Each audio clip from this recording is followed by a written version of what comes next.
喂，Savio 你好喎。你好啊。唉，好耐冇見啦。係啊。難得你可以抽空有時間上嚟。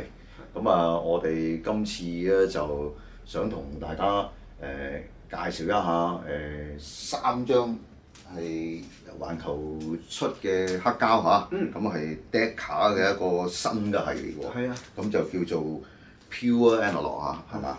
咁啊。3張裏邊咧，包括咧就有呢個蘇提嘅春之祭啊，呢個應該係嘛？咁另外呢個咧，呢個1979嘅維也納新年音樂會。OK。咁同埋呢一張係西比利士。係啦，西比利士嘅5+7，再加呢個音絲塔波啦。係冇錯。咁3張我哋講邊張先好啊？就講呢張啊，面呢張啊。哦，咁好啊，咁不如我哋就先講咗呢張先嚇。OK。好 OK，咁第一張就係呢一張啦嚇，Colin Davis 嘅喎，Boston Symphony 喎。Savio 你都好似有聽過喎，係嘛？其實我就不嬲都幾喜歡呢個指揮家嘅。咁佢前後錄咗2套呢個西比利士嘅交響曲。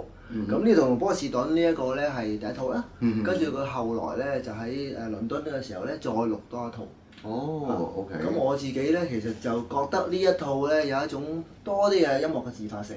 我係喜歡呢套。交響樂嘅嘢啊，音樂上嘅嘢，梗係一定要係你講啦，因為我就一定點都唔夠你熟㗎啦，係咪先？咁我就知道下裏邊啲技術資料，咁抄咗啲資料就有啲貓屎咁啊，睇下喺呢度即係借呢個機會同大家講下啦。以我所知咧，佢呢一張碟咧其實好得意喎，佢係原來咧係用 Decca 呢個咁嘅品牌嚟出啦，係咪？咁大家頭先都見到啦嚇，有 Decca 嘅 label 啦。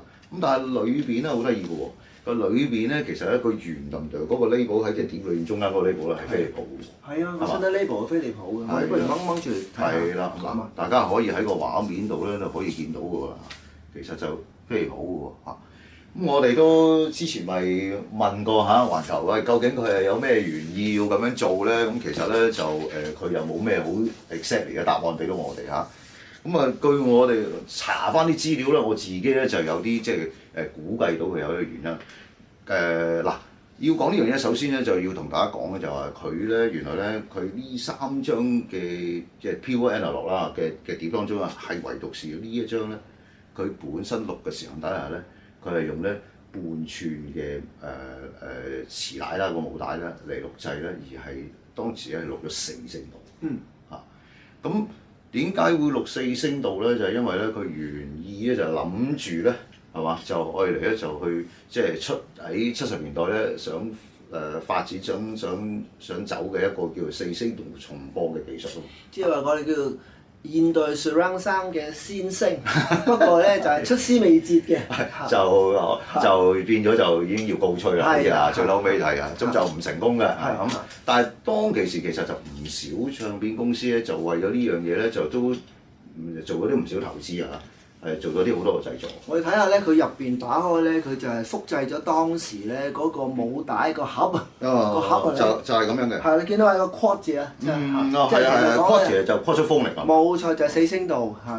OK，係。咁但係佢就實際上咧就冇呢個做到喎，好似話係真係冇做到4聲道喎，即係出過呢個4聲道碟嘅出品。咁正式出咧都係2聲道。係啦，即係佢隻舊版其實原來都係2聲道嘅。係啦，咁而亦都係當其時飛利浦嘅呢一個咁嘅樂團啦，加埋呢位指揮咧所錄製嘅呢一個樂章嘅唯一一隻係錄嘅時候都係咧就係用四聲道嘅。係啊，因為當時佢錄咗成個 cycle 啦，其他啲都唔係用呢個技術㗎。係啦，咁後尾原來咧我睇翻佢嘅資料講咧，因為咧其實原來飛利浦咧好特別喎。飛利浦咧係喺咁多個錄音公司當中，喺當其時咧唔係太過睇好4聲道播放呢樣嘢。其實對於呢樣嘢係美國公司就勇啲嘅，佢哋肯試嘅，所以如果你喺街度買到4聲道唱片咧，都係美國公司為主。係。咁但係比較上得意嘅就係原來喺日本，你知咁日本好多硬件公司啦，咁佢哋都係因為想要即係硬件要做4聲道啦，因為你要配合軟件㗎嘛。咁咁原來當其時咧 JVC 啦就其中一間公司啦，佢就想要做啦呢樣嘢啦。咁但係咧原來咧佢本身 JVC 個股東咧，即係呢個sorry 應該調翻轉講係Philips Japan 啊喺日本裏邊咧，原來咧佢呢個係啦老公司裏邊嘅部分嘅股份咧，即係個股東咧都係 JVC。咁但係實際上咧就唔鼓吹做呢樣嘢。咁原來真正有做到嘅話咧，原來係當其時出嘅時候咧只有一張嚇，咁就係貝九嘅。咁就西之豪沙華嘅。係啦，因為係日本指揮，咁喺日本一定賣得啦，咁所以咧就攞佢嚟試一試做第一張。但係好可惜啊！即係雖然日本賣得，咁但係即係全球嘅銷量好似都係聽聞講都係麻麻嘅。因為根本上呢樣嘢係行唔通啊嘛。係行唔通，咁所以最嬲尾其實成個四星道呢一個咁嘅 project 咧，都係告吹咗。咁啊跟住喺80年代之後嘅話，都一直都冇乜點樣再見有四星道嘅碟出。不過大家就可以唔使擔心嘅，因為點解咧？其實你擁有到或者你咧喺舊啲度買到翻四星道嘅碟出嚟，佢打明係 Quattro Phonic 都好啦。咁你用而家嘅系統咧兩聲道嘅嚟聽啦，其實一樣都可以聽到。可以聽係嘛？咁另外就佢有一個特色係咩咧？就係即係其實呢3張碟都係㗎啦。佢咧就好標榜即係有2位嘅幕後功臣啦，係嘛？咁一位咧就係 Rainer 啦，Rainer Maida 啦，係咪？咁呢位咧就係佢嘅即係sound engineer 啦。咁亦都即係幫佢執聲啊，做好多嘢啦。咁呢個本身我查翻啲資料，其實佢就係即係之前嘅環球嘅即係做古典嗰度咧嘅一個好主要嘅要員嚟嘅。咁後尾咧就直接再投身咗喺佢哋唱片公司同一間喺德國嘅 studio 合作咗好耐嘅，有成個世紀嘅。嗰間叫做咩？Emil Rainer 係嘛？Emil Berliner 係 Berliner Studio 呢一間嘢係啦。咁好厲害啊！原來我翻查翻資料咧，呢間咁嘅 studio 咧，佢嘅技術啊，同埋佢所做嘅錄音啊、性啊各樣嘢個知名度咧，係同其他啲我哋識得嗰啲大嗰啲 studio 咧都可以睇齊嘅。甚至乎香港人最熟悉嘅 Abbey Road 啦嚇，咁佢都同佢差唔多係齊名嘅。另外一位就功臣咧，就係一位女士喎。Cindy Meyer 係啦，咁呢位係好似係話佢就做 cutting 嘅嚇，咁但係佢好似喺呢個 studio 裏邊專負責呢個 LP 製作嘅 department 咧，佢係個 department head 嚟嘅嚇。兩位我覺得都係即係重磅人馬啦，咁所以咧佢就即係執翻晒做得到啲聲咧係即係我覺得係相當之唔錯嘅。聲音上你又點睇啊？聲音上其實呢3隻唱片整體嚟講，都係叫做好聲嘅。剛才你講2位功臣咧，其實佢哋喺 DG 嗰個 original source 咧，其實咧都係有份參與嘅。都係用佢㗎。係啦，咁所以咧，其實呢2位喺嗰度已經累積咗啲經驗。冇錯。而家第一靠揾佢做，係咪更加想到佢做？冇錯。咁係。